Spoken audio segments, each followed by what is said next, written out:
What is aluminum extrusion? It's not a science fiction movie.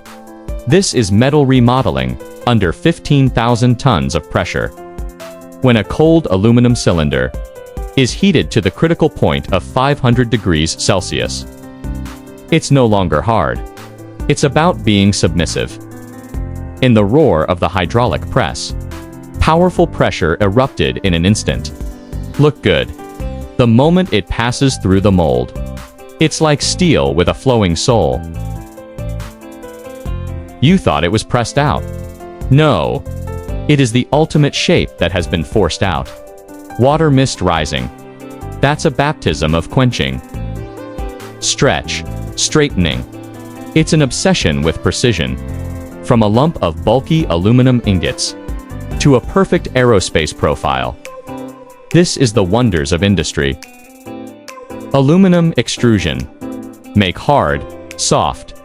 Soft makes complexity simple. Click to follow. Show you through Made in China.